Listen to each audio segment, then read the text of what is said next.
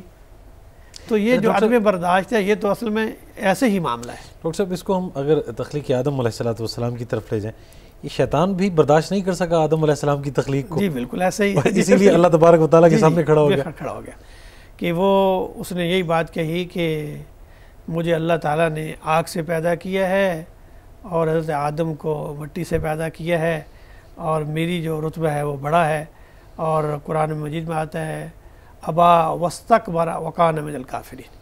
ایک تو اس نے اللہ کے حکم کا انکار کیا، یعنی خدا کی حکم کی نافرمانی کرنا کتنا بڑا جرم ہے. جی. ابا انکار کر دیا حکم ماننے سے. واستکبر دوسرا یہ کیا کہ تکبر بھی کیا. وکان من الکافرین، وہ کافروں میں سے ہو گیا، نافرمانوں میں سے ہو گیا. تو اللہ تعالیٰ نے جتنی انسان کو صلاحیتیں دی ہیں تو کوشش کرے کہ پہلے تو اپنے ذات پر، اپنے نفس پر قابو پائے. اپنے نفس اور ذات پہ قابو پا لینا یہ صبر کا بہت اعلیٰ درجہ ہے. بعض دفعہ صبر کا جو معنی مفہوم بیان کیا گیا وہ یہی ہے کہ اپنے آپ پر ضبط اور قابو پانا، یہ صبر ہے. آپ کو ایک تکلیف پہنچی ہے اور آپ نے اس پہ ضبط کیا ہے اور اسے اللہ کی رضا کے لیے آپ نے اس سے رک گئے ہیں، تو یہی صبر ہے. اپنے آپ کو روک لینا، یعنی آپ اس کا حق رکھتے تھے کہ اظہار کرتے، اس اظہار سے بھی اپنے آپ کو آپ نے روک لیا کہ یہ مناسب نہیں ہے، تو یہی تو صبر ہے. اچھا ڈاکٹر صاحب یہ عدم برداشت میں جو تکبر اور غرور ہے یہ کس حد تک کار فرما ہوتا ہے؟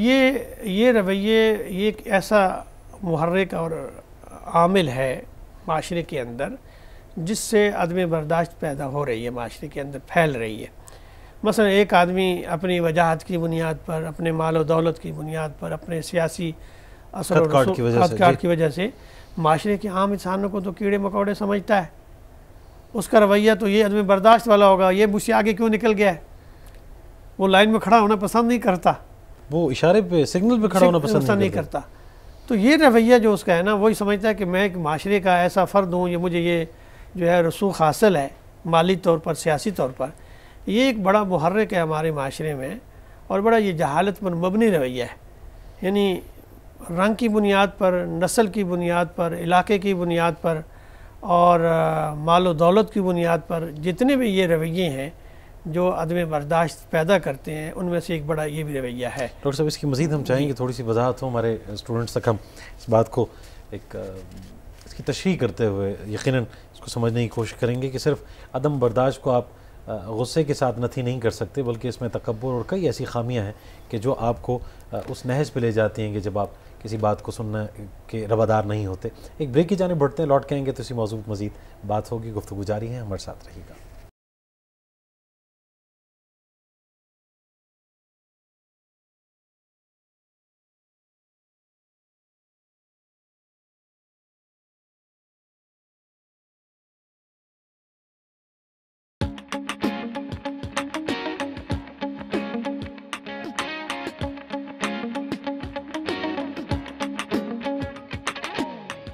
میں تم جانے سے پہلے ہاں سمجھ لو یہ بات لیب میں تم جانے سے پہلے ہاں سمجھ لو یہ بات ہر ایکسپیریمنٹ سے پہلے lab safety is our priority So listen to us very carefully. Safety, safety, safety. Save yourself, save yourself, save yourself. Safety, safety, safety. Save yourself, save yourself, save yourself.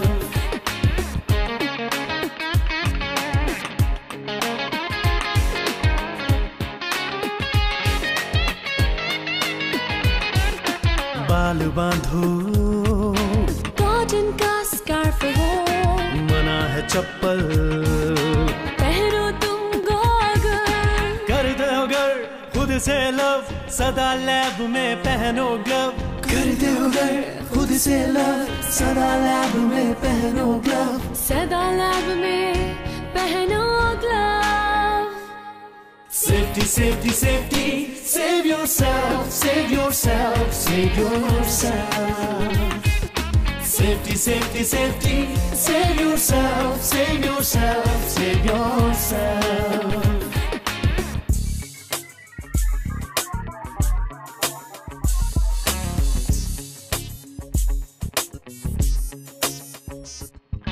خطرناک ہے لیب میں کھانا مشروبات بھی یہاں نہ پینا تنہا مت کرنا تم کام برا ہوگا ورنہ انجام برا ہوگا ورنہ انجام Safety, safety, safety. Save yourself, save yourself, save yourself. Safety, safety, safety. Save yourself, save yourself, save yourself.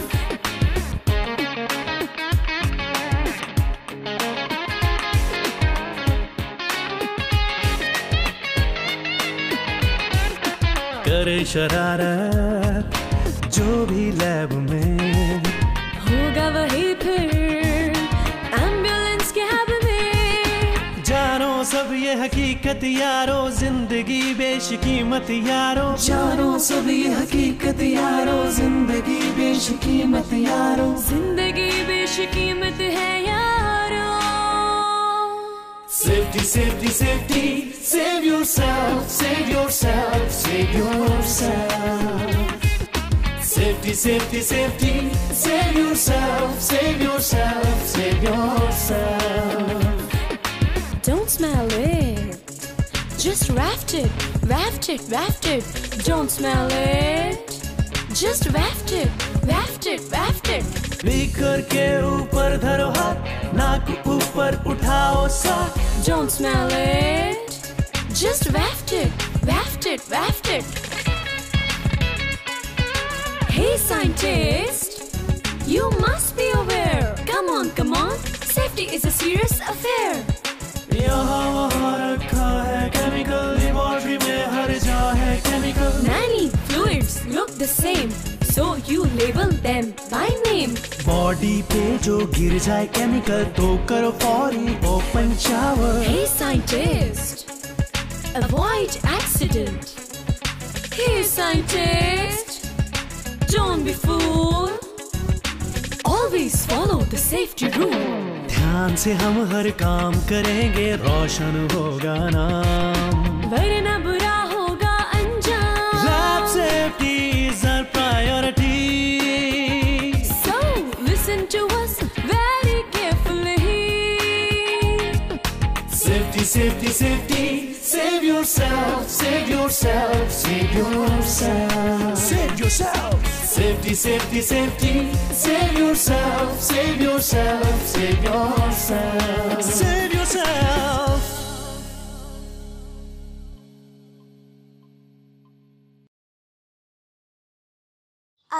الصبح بدا من طلعته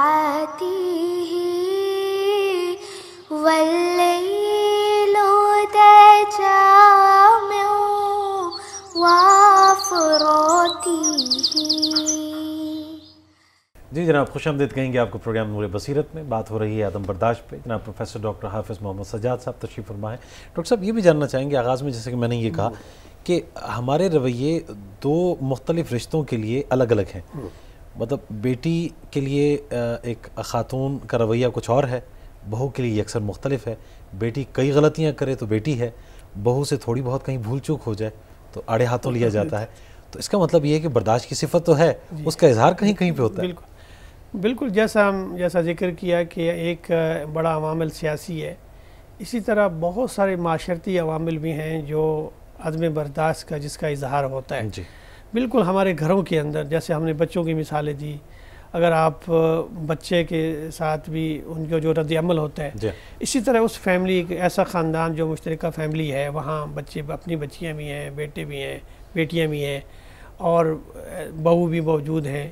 بعض دفعہ ایک ہی گھر میں 4 بیٹے ہیں تو 4 بہو اس میں آج مشترکہ خاندان ایک جیسا نظام ہے، اس میں کوئی بھتیجی بہو کی حیثیت سے ہے یا کوئی بھانجی آئی ہے گھروں، ان کے ساتھ بھی سلوک، وہ تو اپنی ہے، یہ پرائی سے آئی ہے، وہاں وہ سلسلہ شروع ہو جاتا ہے. اصل میں یہی طرز عمل پھر پورے گھرانے کو تباہ کر دیتا ہے. اگر آپ اس نے سلوک کریں گے تو سب کے ساتھ، اور اگر ان کی طرف سے کوئی غلطی ہوئی بھی ہے تو آپ صبر اور طریقے سے سمجھائیں گے. لیکن یہی رویہ جب حد سے بڑھ جاتا ہے تو خاندان انتشار کا شکار ہو جاتے ہیں. بالکل صحیح. سب سے اس کا اظہار کیا ہوگا کہ وہ خاتون اپنے خامن کو اپنے والدین کے ساتھ سے بیزار کر دے گی، اور وہ رشتہ جو اتنا مقدس رشتہ ہے ماں باپ کا، اسے چھوڑنے پر مجبور ہو جائے گا. یا پھر والدین بیوی کے حوالے سے اس کو اتنا وزن کر دیں گے، طلاق تک بات پہنچ جائے گی. یہ ہمارے رویے معاشرے میں آپ اکثر دیکھتے ہیں. اس کی بڑی وجہ بھی یہی ہے کہ ہم ایک جیسا تو جو سلوک کرنا ہے اس میں بھی ہم جو ہے وہ مساوات کا انداز اختیار نہیں کرتے. یہ فطری عمل ہے کہ بیٹی کی محبت زیادہ ہوتی ہے، لیکن جب معاشرے کے اندر ہیں تو حسن سلوک تو آپ برابر ہی کریں گے، ورنہ تو آپ کا گھر نہیں چل سکے گا. اس لیے یہ رویے پھر خاندان کے کو غیر مستحکم کر دیتے ہیں، اور اسی سے پھر اثرات بچوں تک جاتے ہیں. صحیح. ایک اور بڑا مسئلہ جو میں سمجھتا ہوں اس وقت ہمارے معاشرے میں، جی سیاسی طور پر اور قانونی طور پر، اصل میں قانون تو ایک ہوتا ہے، سب کے لیے ایک ہوتا ہے، لیکن قانون کی تنفیذ کے معاملے میں جو ہمارے ہاں عدم رواداری ہے اور عدم مساوات ہے، اس سے عدم برداشت کے رجحانات بہت تیزی سے بڑھ رہے ہیں. صحیح. مثال کے طور پر ایک آفیسر ہے، اس کا تو کوئی چلان نہیں کرے گا. یعنی ابھی رویہ آپ دیکھ رہے ہیں، ہم گاڑی چلا رہے ہیں، اگر آپ نے بیلٹ نہیں باندھا ہوا تو کوئی افسر آگے تو سلوٹ کرے گا، پوچھے گا نہیں. آپ پھنس گئے ہیں تو آپ کا چلان ہو جائے گا. اس پر رد عمل کا اظہار ہوتا ہے. آپ چلان بھرنے میں کسی کوئی پریشانی نہیں ہے، لیکن اس پورے شہر کے اندر میں اکیلا ہی رہ گیا ہوں. اب جو رد عمل ہوگا نا، وہ اصل میں اظہار ہوگا اس بات کا.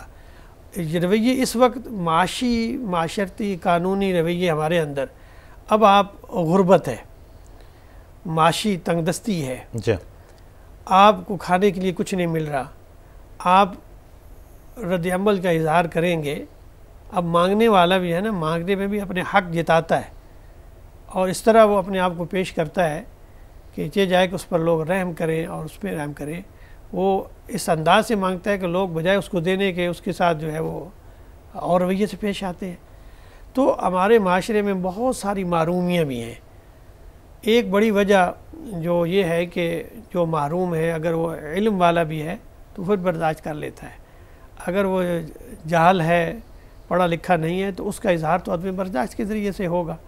آج ہم ہر معاشرے کے اندر، یعنی آپ کے سامنے وہ کام کر رہا ہے، لیکن ایسا کام کر رہا ہے کہ جان بوجھ کے اس کے اندر وہ خرابی پیدا کر رہا ہے. اب آپ اس وقت کیا رد عمل کا اظہار کریں گے؟ ڈاکٹر صاحب کیا فرمائیں گے؟ وہ اس بات کو سمجھتا ہے میں اس طرح زیادہ منافع کما رہا ہوں، صحیح بات، اور اس طرح میں اس کے دھوکہ دے کے زیادہ اس سے پیسے لے رہا ہوں. حالانکہ جو معاملہ طے ہوا ہے، اگر ہمارے ہاں وہ طے ہو گیا ایک بات کہ یہ بات آپ نے ٹھیک کرنی ہے، یہ میں نے آپ سے چیز خریدنی ہے اور اتنی صحیح ہوگی تو میں لوں گا. اگر اس میں اندر کوئی نقص پیدا ہو گیا، جو کمی ہے، تو اس کا اظہار ہو جانا چاہیے.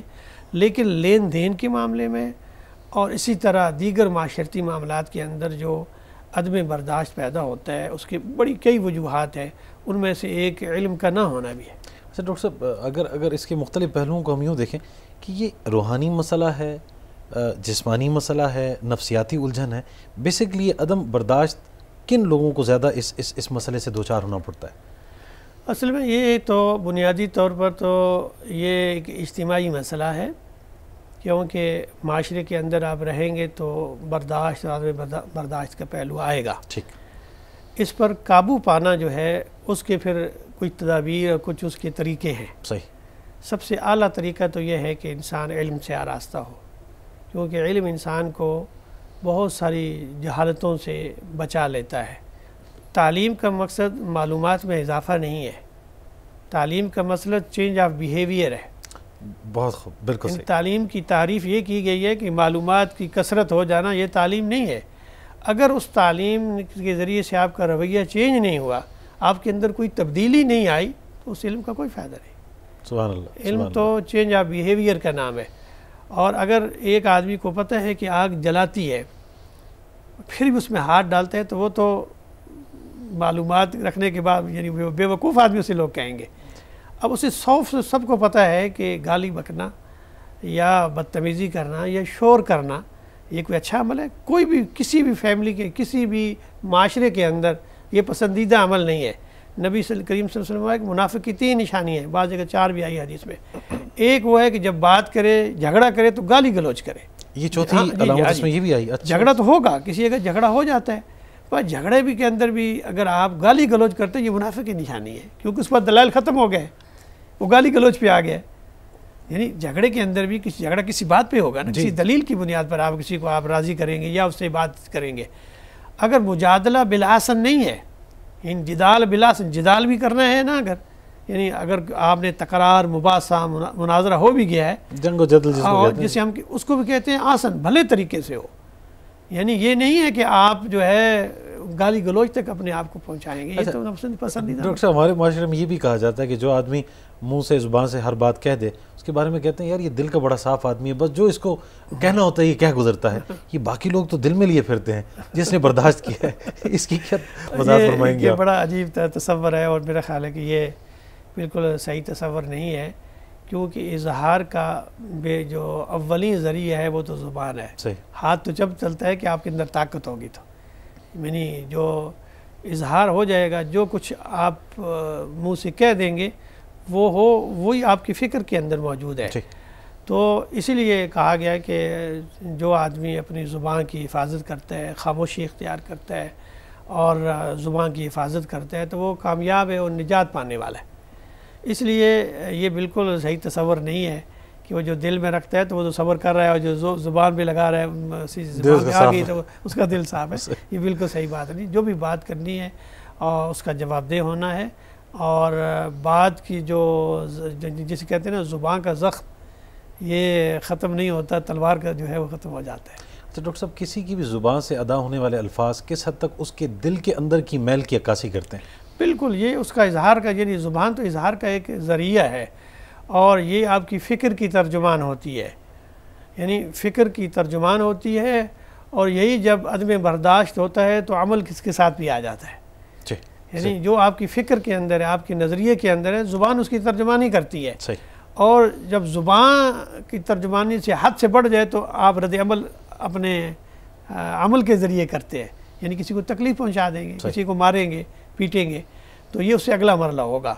تو دونوں ذریعے سے مومن کی جو صفت نبی کریم صلی اللہ علیہ وسلم نے فرمائی ہے کہ مسلمان وہ ہے جس کی ہاتھ اور زبان دونوں سے دوسرے مسلمان محفوظ ہے، دوسرے انسان محفوظ ہو جائے۔ تو یہ تو ایک بنیادی مومن کی یہ صفت بیان کی گئی ہے۔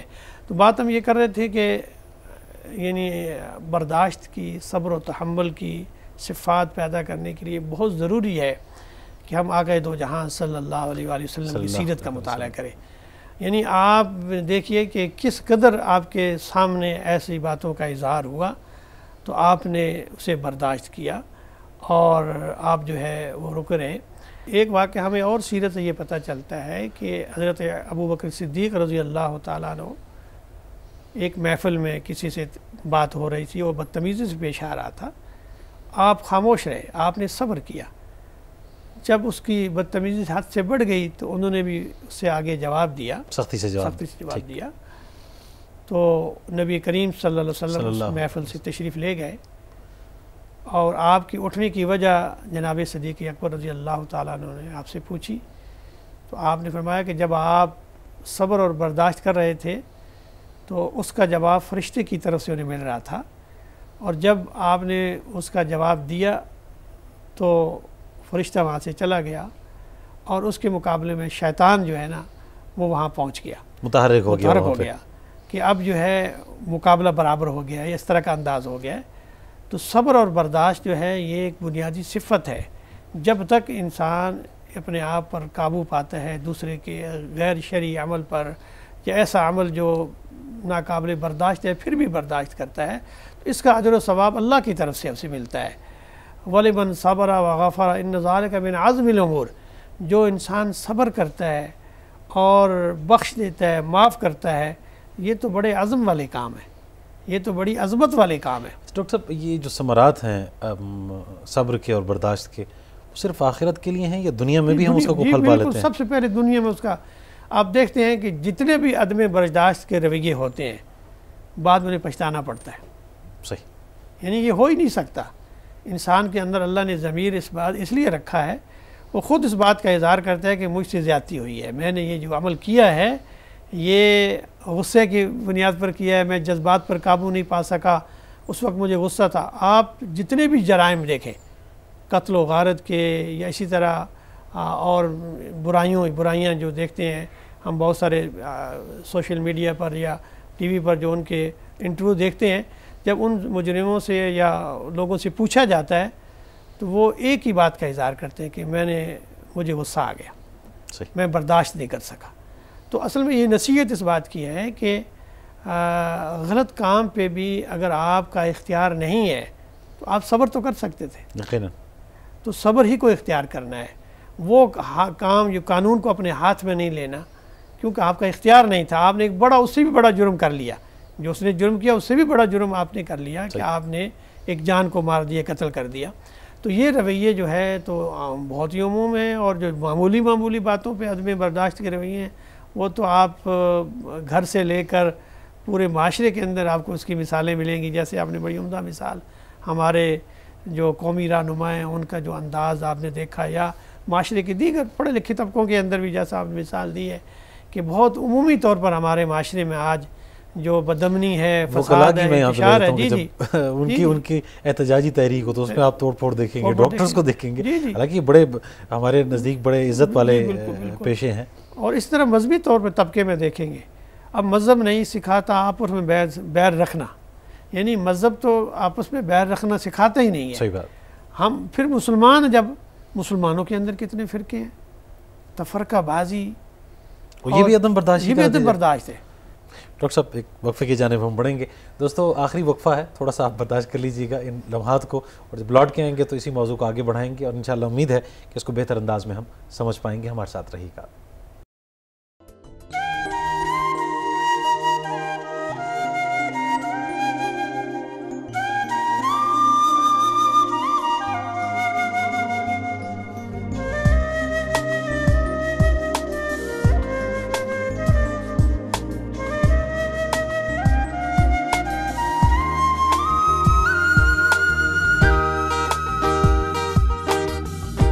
پانی نہیں زندگی ہے ہماری، یہ پانی نہیں زندگی ہے ہماری، ہر ایک فصل اپنی ہے اس نے سنواری، ہر ایک فصل اپنی ہے اس نے سنواری. یہ پانی نہیں زندگی ہے ہماری.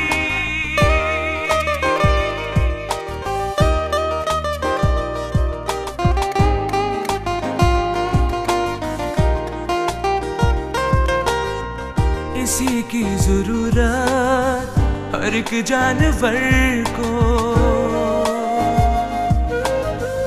اسی کی ضرورت ہر ایک جانور کو، اسی کی ضرورت ہمارے ہے گھر کو، یہ نعمت تو سارے جہاں کے لیے ہے کہ یہ لازمی جسم و جاں کے لیے ہے. یہ پانی نہیں زندگی ہے ہماری.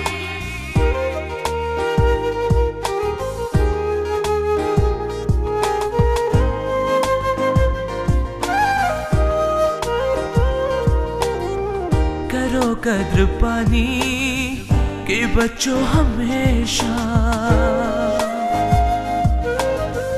کرو قدر پانی کہ بچو ہمیشہ. بہت صاف پانی کو رکھو ہمیشہ, صفائی ہمارے ہے ایمان کا حصہ. یہ ہے ایک حقیقت نہیں کوئی قصہ. یہ پانی نہیں زندگی ہے ہماری. ہر ایک فصل اپنی ہے اس نے سواری. یہ پانی نہیں زندگی ہے ہماری.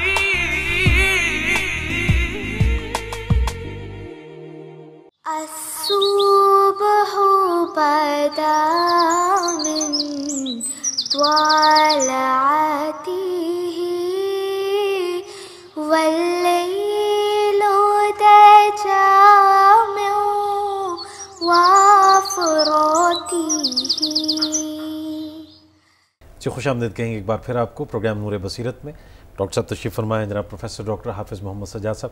حافظ صاحب تھوڑا سا ہم چاہیں گے کہ کامنٹ ہو جائے کہ جو مختلف فرقے ہیں یا مسالک ہیں ان میں بھی ہم بعض اوقات دیکھتے ہیں کہ بہت شدت جب محسوس ہم کرتے ہیں تو وہ بھی عدم برداشت ہی کی وجہ سے ہوتی ہے. تھوڑا سا اس پہ کامنٹ کر دیجئے کہ علماء کرام ہی اگر ہمیں برداشت کا سبق دے دیں اپنے رویوں سے, میرے خیال میں عام لوگ تو بہت بہتر انداز میں. یہ بدقسمتی سے جس معاشرے کے اندر پھر ملت اسلامیہ کے اندر تفرقہ اور تعصب اور اس نے انتہا پسندی کو جنم دیا ہے, اور اس میں اس قدر سختی ہو گئی ہے کہ چھوٹے چھوٹے یعنی دین میں جو اختلاف ہوتا ہے وہ رحمت کا درجہ رکھتا ہے. اختلاف کا مطلب خلاف ہونا نہیں ہے, اختلاف کا مطلب مختلف ہونا ہے. یعنی دو چار رویے ہیں, آپ کا ایک اپنا انداز ہے, میرے ایک اپنا انداز ہے.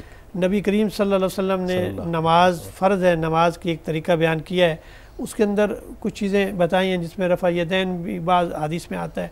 اسی طرح اور بھی وہ بہت سارے معمولات ہیں, آپ نے ایک وقت میں یہ کام کیا, اسی کو دوسرا کام بھی کیا. جو آپ کی سنت جس کو پسند ہے اس کو اختیار کرنے کا اللہ کے نبی نے حکم دیا. فقہا کو جس طرح سے اختیار کر سکتے ہیں, مطلب ایک وسعت اور یسر کا پہلو اس کے اندر موجود ہوتا ہے. لیکن جب رویہ مذہبی تہمپسندی تب پیدا ہوتی ہے کہ وہ اپنے آپ کو تو حق بھی سمجھتا ہے اور اپنے مد مقابل کو سمجھتا ہے کہ جو عمل کر رہا ہے یہ صحیح نہیں ہے. چلے صحیح تک بھی خیر ہے, وہ اس پر کفر کا درجہ لگا دیتا ہے کہ یہ کافر ہو گیا ہے, یہ بالکل نافرمان ہے, یہ عمل صحیح نہیں ہے. یہی وہ انتہا پسندی ہے جو پھر آگے بڑھ کر انسان کو اس قابل کر دیتی ہے کہ اب یہ برداشت بھی نہیں, اسے قتل کر دیا جائے. یہ جو اب مذہبی آپ قتل و غارت دیکھتے ہیں معاشروں کے اندر, یہ وہ درجہ پیدا ہو جاتا ہے. تو یہ بھی ایک بہت بڑی مصیبت مسلم معاشروں کے اندر فرقہ واریت, انتہا پسندی اور یہ عدم برداشت کا پہلو ہے. اچھا ڈاکٹر صاحب, میں مدارس کی یا صرف اسکولوں اور کالجز کی بات نہیں, ایک استاد کی بات کرتا ہوں کہ وہ کچھ بھی اگر پڑھا رہا ہے, سوال کرنا تو اسٹوڈنٹ کا اور طالب علم کا حق ہے. بالکل. اساتذہ کرام کو ہم نے بعض اوقات دیکھا ہے کہ وہ اس پہ بھی تلملا اٹھتے ہیں کہ سوال کیوں پوچھا ہے. جی جی. اور اس پہ بھی فوری طور پہ عقیدے اور نظریے کی بنیاد پہ کہا جاتا ہے کہ تم تو اس قابل ہی نہیں ہو کہ تم اس کلاس میں بیٹھو. یہ رویہ ہمیں تدریس کے میدان میں بھی نظر آتا ہے کہ بالکل سوال بچے کا حق ہے, اسٹوڈنٹ کا حق ہے, اور اس کا جواب دینا بہت ضروری ہے اور سلیقے سے دیا جائے. اور لیکن بعض جب ایسی جگہ بھی ہوتی ہے کہ سوالات جو ہے وہ معلومات میں اضافہ کے لیے نہیں پوچھا جاتا, اس کا اظہار اس لیے ہوتا ہے کہ فلاں کا نالج چیک کیا جائے یا اس کا اظہار کیا جائے. ان سوالات کی پذیرائی نہیں ہونی چاہیے. لیکن جو سیکھنے کا عمل ہے ڈاکٹر صاحب, اگر اس پہ بھی جو علماء کرام یا اساتذہ ہیں اگر وہ صبر کا مظاہرہ کریں کہ چلیں اس نے شرارت کے تحت میرا علم اور میری نالج جانچنا چاہا, بالکل وہاں بھی سلیقے سے جواب دینا چاہیے. یہ جواب تو بالکل نہیں دینا چاہیے کہ اس کے ساتھ عدم برداشت کا رویہ ہو. مطلب جواب تو دینا ہے کہ اس میں بھی رویہ محبت اور پیار کا ہی ہونا چاہیے, اور اسے نصیحت کے انداز میں سکھانا چاہیے، اور جہاں اس کا حق ہے وہ تو اس کا بنیادی حق ہے کہ وہ سوال کرے اور جواب دیا جائے، لیکن بدقسمتی سے بعض جگہ ہمارے اساتذہ کے اندر یہ رویہ آ جاتا ہے تو یہ بالکل نامناسب ہے، کیونکہ اسٹوڈنٹ کا حق ہے وہ پوچھے اور آپ کا جواب دینا اس کا حق ہے، اور صبر کے ساتھ ضبط کے ساتھ نبی کریم صلی اللہ علیہ وآلہ وسلم سے سوالات ہوتے تھے، یعنی حدیث کی کتابیں بھری پڑی ہیں، آپ تو بالکل گفتگو کے انداز میں بیان کرتے تھے، بعض سوالات ہوتے تھے، بعض دفعہ جب حکم آیا کہ تم زیادہ نہ پوچھا کرو نبی کریم صلی اللہ علیہ وسلم سے تم پر فرض نہ ہو جائے، تو پھر کبھی ایسا ہوتا تھا کہ جب صحابہ سوال نہیں پوچھتے تھے تو جبریل امین آ جاتے تھے، وہ انسانی شکل میں آ جاتے تھے، پھر سوالات پوچھتے. بڑی مشہور حدیث جبریل ہے جس میں حضور سے پوچھتے ہیں کہ مل ایمان مل اسلام مل احسان. جب وہ جانے لگتے ہیں تو حضور فرماتے ہیں کہ اے عمر تم جانتے ہو یہ کون تھے؟ یا رسول اللہ میں نہیں جانتا یہ کون تھے. فرمایا یہ جبریل تھے اور یہ اس لیے آئے تھے تاکہ تمہیں تمہارے دین کا سبق سکھا سکے یا بتا سکے. یعنی آپ میں سے کسی نے سوال نہیں کیا تو اللہ تعالیٰ نے فرشتے کو بھیج دیا. سوالات تو بہت ہی مطلوب ہوتے ہیں. واقعی اگر اس کے اندر کوئی ایسا طلب ہے اس کی تشفی نہیں ہو سکی نوجوان بچے کی اسٹوڈنٹ کی تو اساتذہ کے فرائض میں سے ہے کہ وہ بڑے بھلے طریقے سے اس کی وہ تشفی کرے اور اسے وہ تعلیم تک پہنچائے, اور اگر کسی طرح سے کوئی شرارتاً ایسا بھی آتا ہے تو وہاں بھی وہ برداشت کرے. ڈاکٹر صاحب نارملی آخر میں یہ جاننا چاہوں گا کہ جب بھی ہم کسی بات پہ رد عمل اپنا دیتے ہیں تو اگلے شخص پر اپنی برتری ثابت کرنے کی ہم کوشش کرتے ہیں. کیا یہ اچھا ہو کہ یہ برتری ہم اپنے نفس کے اوپر ثابت کریں؟ بالکل, کہ اپنے نفس کی ان خواہشات کو ہم دبا دیں اور ہم کہیں کہ نہیں میں برتن ہوں اور نفس کو ہم دبا دیں. بالکل, یہ بڑا ایک نفسیاتی مسئلہ آپ نے رکھا ہے. حقیقت یہ ہے کہ یہی رویے زندگی کے معاملے میں جب آپ یہ سمجھ لیتے ہیں, یا ہم میں سے کوئی آدمی یہ سمجھتا ہے کہ میں برتر ہوں اور میں جو کہہ رہا ہوں یہ 100% صحیح ہے, اس لیے طریقہ اظہار یہ ہوتا ہے کہ اللہ و رسول عالم, اللہ اور اس کا رسول سب سے بہتر جانتا ہے. میں تو اپنی معلومات کی حد تک آپ تک بات کروں گا, یا میں جو نصیحت کر رہا ہوں یا میں آپ کو جو تلقین کر رہا ہوں تو میری معلومات کی حد تک ہے. بعض حضرات تو یہ کہا کرتے تھے علماء میں سے کہ میری ایک رائے ہے, ممکن ہے اس میں کوئی غلطی کا امکان ہو, میں اپنا نقطہ نظر بیان کر رہا ہوں, میرا یہ نقطہ نظر ہے, ممکن ہے اس سے اختلاف ہو سکتا ہو. تو یہ اس طرح اگر آپ کریں گے تو یہ اس سے برداشت پیدا ہوگا, دوسرا سمجھے گا بھی اور تفہیم بھی صحیح آئے گی. جب آپ یہ حتمی حکم کے انداز میں کوئی تلقین کریں گے تو انسانی ایک سوچ ہے نا, میں کوئی سوچ رکھتا ہوں آپ بھی ایک سوچ رکھتے ہیں, ممکن ہے وفوق کل ذی علم علیم, اللہ تعالیٰ نے ایک علم والے پر بھی ایک بڑا اعلیٰ علم والا رکھا ہے. ایسا ہی ہے, یعنی یہ تو ایک سمندر ہے علم, اس میں ممکن ہے اللہ نے علم و حکمت میں دوسرے کو اس سے برتری دی ہو. جی جی, تو یہ اللہ کی دین ہے, اور لیکن آپ اپنے فہم کے مطابق آپ اس کا اظہار کریں. لیکن یہ جو نرگسیت جسے ہم کہتے ہیں بعض شخصیات میں پیدا ہو جاتی ہے کہ وہ آنا والا غیری, میں ہی ٹھیک ہوں باقی سارے صحیح نہیں ہیں, یہی جذبے جو ہے نا عدم برداشت کے جذبے ہیں. آپ رائے دیں, آپ تعلیم دیں, آپ کسی کو نصیحت کریں, اس انداز میں کریں کہ اس میں حکمت کا پہلو ہو, نصیحت کا ہو, دل کی تڑپ ہو, اور دل سوزی کے ساتھ کریں گے تو اس کا اثر بھی ہوگا. ڈاکٹر صاحب وہ سیرت کی کتب کے حوالے سے بھی ہم جاننا چاہیں گے, ساتھ ساتھ ہمارے دوستوں کو اور دیکھنے والوں کو ایک کتاب تحفتاً ہدیہ کر دیجئے کہ وہ اس کا مطالعہ کریں. پہلے تو ہمیں یہ پتہ تو ہو کہ حق اور باطل ہے کیا, اس کے بعد ہم کوئی اس پہ اس قابل ہو سکتے. سیرت کا مطالعہ کے لیے میں یہ سمجھتا ہوں کہ نبی کریم صلی اللہ علیہ وآلہ وسلم کی زندگی کے تمام واقعات جو ہیں جن میں آپ نے عملی طور پر اخلاق کے دو پہلو ہیں. ایک ہوتا ہے کسی بات کو میں آپ کو کہوں کہ سچ, نیکی, امانت داری, یہ میں آپ کو تعلیم دوں. ایک ہوتا ہے کہ میں اس تعلیم پر خود عمل کر کے دکھاؤں واقعات کی صورت میں. تو وہ سیرت جب آپ پڑھیں گے تو سیرت کیونکہ عمل کا نام ہے, آپ نے یہ سارے کام کر کے دکھائیں. دیکھیے نا کہ ایک طرف جو ہے وہ ایک بد مقابل آپ کو مارنے کے لیے آیا ہے اور نبی کریم صلی اللہ علیہ وآلہ وسلم آرام فرما رہے ہیں, اور ایک عرب تاجر اور ایک بڑا بہادر جو ہے آپ کی تلوار اٹھا لیتا ہے اور فرماتا ہے کہ اے محمد صلی اللہ علیہ وسلم اب مجھے کون بچا سکتا ہے, یعنی آپ کو جو ہے کون بچا سکے گا, میں جو یہ عمل کرنے والا میرا اللہ بچا سکتا. یہ آپ نے اس طرح پرعزم طریقے سے کہا کہ اس میں ہمت نہ ہوئی. جب آپ کے ہاتھ میں آئی تو آپ نے فرمایا میں معاف فرما دیا. اللہ یعنی آپ کا یہ کہ بدلہ لے سکتے تھے، میں معاف فرما دیا، اسی وقت میں ایمان لے آیا. کتنے ہی سیرت کے پہلو ہیں عملی جو ہمیں نبی کریم صلی اللہ علیہ وسلم کی سیرت سے ملتے ہیں. تو میں یہ سمجھتا ہوں کہ کتابوں میں مولانا شبلی نعمانی رحمۃ اللہ علیہ، سید سلمان ندوی کی سیرت النبی اردو زبان میں انسائکلوپیڈیا ہے، اور اس کی ایک پوری جلد جو ہے نا وہ اخلاق نبوی پر ہے. حضور صلی اللہ علیہ وسلم کے اخلاق کریمانہ بیان ہوئے کہ کتنے رؤوف اور رحیم تھے آپ. لقد جاءکم رسول من انفسکم عزیز علیہ ما عنتم حریص علیکم بالمؤمنین رؤوف الرحیم. جی یہ آپ نرمی کرنے والے، رحمت کرنے والے ہیں، اور یہی رحیمی کا تقاضا ہمارے اندر پیدا ہو جائے نا تو ہمارے اندر برداشت پیدا ہو جائے. تو یہی وہ تعلیمات ہیں جو ہمیں نبی کریم سیرت سے پتہ چلتی ہیں. ڈاکٹر صاحب بہت شکریہ، بہت شکریہ آپ کی آمد کا. جناب پروفیسر ڈاکٹر حافظ محمد سجاد صاحب علامہ اقبال اوپن یونیورسٹی میں انٹرفیتھ ہارمونی کے چیئرمین ہیں، بین المذاہب ہم آہنگی، اور آج ہم نے عدم برداشت کے موضوع پہ گفتگو کی پروگرام نور بصیرت میں. حضرت لقمان علیہ السلام کے حوالے سے مجھے ایک بات یاد آ رہی ہے کہ انہوں نے یہ فرمایا کہ مجھے ہمیشہ اپنے الفاظ پہ یہ جو گفتگو میں کرتا ہوں اس میں سے بعض پہ مجھے افسوس رہا ہے، خاموش رہنے پہ کبھی افسوس نہیں رہا. اس کا یعنی مفہوم کچھ اس طرح سے ہے. تو آپ جب خاموش رہتے ہیں تو اس میں بڑی عافیت ہے. ہاں جب بات کریں تو اس میں یقیناً حق کا، انصاف کا، اور جو بات اللہ اور اللہ کے رسول کو پسند ہے اگر اس کا اظہار کریں اور اسی طرح کریں جس طرح نبی پاک صلی اللہ علیہ وسلم نے طریقہ اپنایا اور ہمیں بتلایا ہے، اور صحابہ کرام نے، آل رسول صلی اللہ علیہ وسلم نے وہ کر کے ہمیں دکھایا. ایسا نہیں ہے بعض اوقات ہم یہ بھی کہتے ہیں کہ جناب وہ تو اللہ کے منتخب بندے تھے، اور یقیناً ہم کہاں ان کے مقام کو پہنچ سکتے ہیں، لیکن جو راستہ انہوں نے ہمیں دکھایا ہے وہ پاسبل ہے کہ اس پہ چلا جائے، اور اس پہ چل کے دکھایا ایک جماعت نے، صحابہ کرام نے. اس کے بعد بھی ہم، اور آج بھی ماشاءاللہ اللہ کے ایسے پیارے اور نیک بندے موجود ہیں کہ جو ان راستوں کو اختیار کرتے ہیں.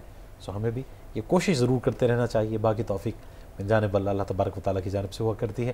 تصور زمان بابر کو پروگرام نور بصیرت سے اجازت دیجیے. یہ پروگرام آپ کے لیے پیش کرتے ہیں پروڈیوسر محمد جواد. اجازت دیجیے، اللہ نگہبان.